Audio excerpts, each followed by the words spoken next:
the probability that a program generated by tossing a coin halts. So I'm averaging over Turing's halting problem. Saying if I generate a program by coin tossing, what is the probability that it halts? No time limit. So this gives me a real number that's determined once there's a subscript. What is the computer I'm thinking about? What's the programming language? Once you decide, then this is a well-defined real number. Mathematically, it's not a very sophisticated thing, right? Compared to Lebesgue integrals, large cardinals, sophisticated mathematics. This is a fairly lowbrow object. However, it turns out this object is sort of maximally unknowable. This is a place where mathematics has absolutely no structure. What is it that has no structure? Well, it's the digits or the bits of this number. Once I fix the computer programming language, this halting probability is a specific real number that depends on the choice of computer that I'm talking about, its halting probability, or the programming language where I generate a program by coin tossing. So this becomes a specific real number. And let's say I write it out in binary. I have a sequence of zeros and ones. Very simple-minded definition. Well, it turns out these zeros and ones have no mathematical structure. They cannot be compressed. To calculate the first n bits of this number in binary requires an n-bit program. To be able to prove what the first n bits of this number are requires n bits of axioms. This is irreducible mathematical information. That's the key idea if I have blackboard space anywhere. This is supposed to be a shocking idea, irreducible mathematical information, because the whole normal idea of mathematics, the Hilbertian idea, the classical idea of mathematics, is that all of mathematical truth can be reduced to a small set of axioms that we can all agree on, that are self-evident, hopefully.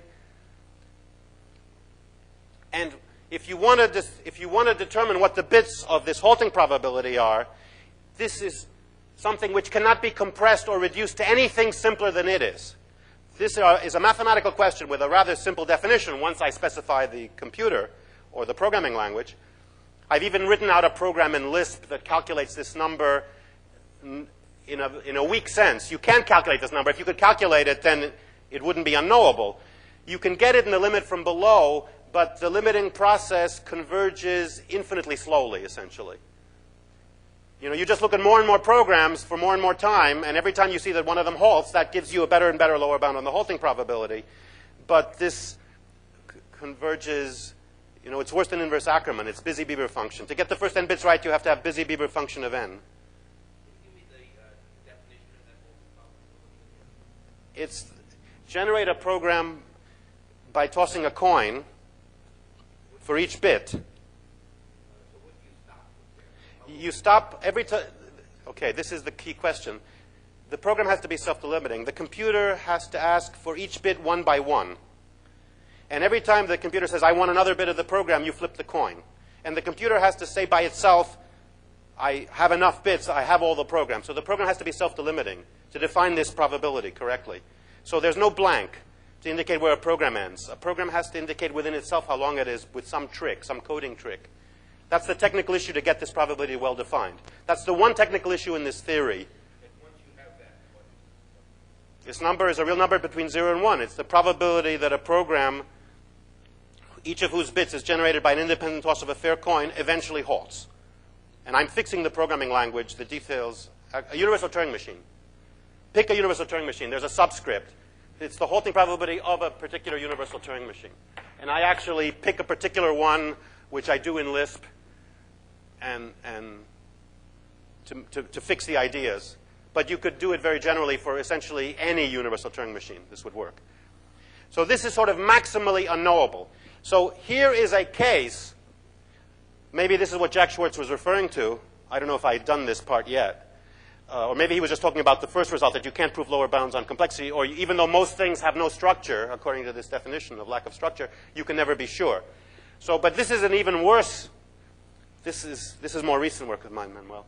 This is a case where mathematical truth has no structure or pattern, and we're never going to know. So let me tell you what I've got here, essentially. What I've got here, and because I've got to wrap up now, is independent tosses of a fair coin in pure mathematics. In fact, I can even make this an elementary number theory. Using ideas like Gödel's, I can make this an assertion about a Diophantine equation. But the point is, here you've got a simple mathematical question, which is, what is each bit? Is the first bit 0, 1? Is the second bit 0, 1? Is the third bit 0, 1? And the answer is, this looks like independent tosses of a fair coin. Even though each answer is well-defined mathematically and it's a specific bit, it has to be 0 or 1. In fact, we're never going to know. It is my version of independent tosses of a fair coin in pure mathematics. The answer is, even if you knew all the even bits, it wouldn't help you to get any of the odd bits. Even if you knew the first million bits, it wouldn't help you to get the next one. It really looks like independent tosses of a fair coin. Now, physicists, it's maximal entropy. You know, physicists feel comfortable with this idea, but this is the black or white world of absolute truth, of pure mathematics. How can it be?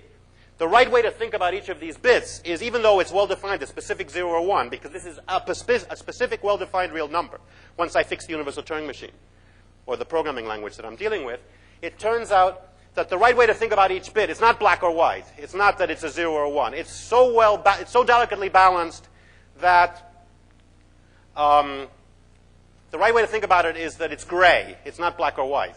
Another way to put it is, let's go back to Leibniz.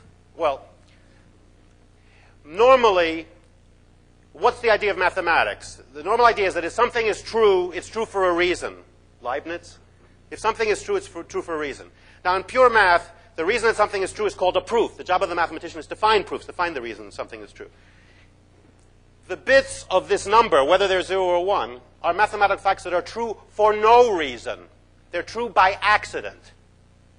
And that's why we will never know what these bits are. So in other words, it's not just that Hilbert was a little bit wrong. It's not just that the normal notion of pure mathematics is a little bit wrong. That there are a few small little holes, a few degenerate cases, like this statement is unprovable.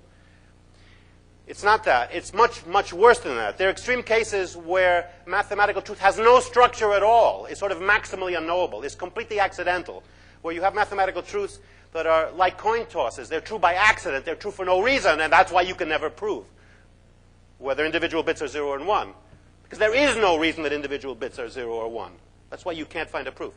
In other words, it's so delicately balanced whether each bit is 0 or 1 that we're never going to know. It's sort of diagonalizing over all possible theories. It's really it's a clever diagonalization, sort of like a compressed diagonal argument. This is just for experts, this remark. Okay, so it turned out that not only Hilbert was wrong, as Gödel and Turing showed. So I would summarize this and say, with Gödel, it looks surprising that you have incompleteness. That no set of axioms can contain all of mathematical truth. With Turing, it seems much more natural. Now, with this approach, when you look at program size, I would say it looks inevitable. Wherever you turn, you smash up against a stone wall. And, okay, so this is what I've been working on. Now, what is the reaction of the world to this work? Well, the only people, I think it's fair to say, that the only people who like what I'm doing are physicists, not surprisingly, because the idea came in a way from physics. I have a foreign idea called randomness that I'm bringing into logic, and logicians feel very uncomfortable with it. You know, the notion of entropy, program size is like entropy from thermodynamics. So it turns out that physicists find this nice because they view it as ideas that come from their field invading logic, but logicians don't like this idea very much. I think there may be political reasons, it's not, you know, also, but I think there are also legitimate conceptual reasons, which is these are ideas which are so foreign. The notion of randomness, or things that are true by accident, is so foreign to a mathematician or a logician. I mean, it's a nightmare. This is their worst nightmare come true, and I think they would prefer not to think about it. On the other hand, physicists think this is delightful because they see this crisis that they went through in the 20s about randomness at the foundations of physics, and they say it's not just us. We're not the only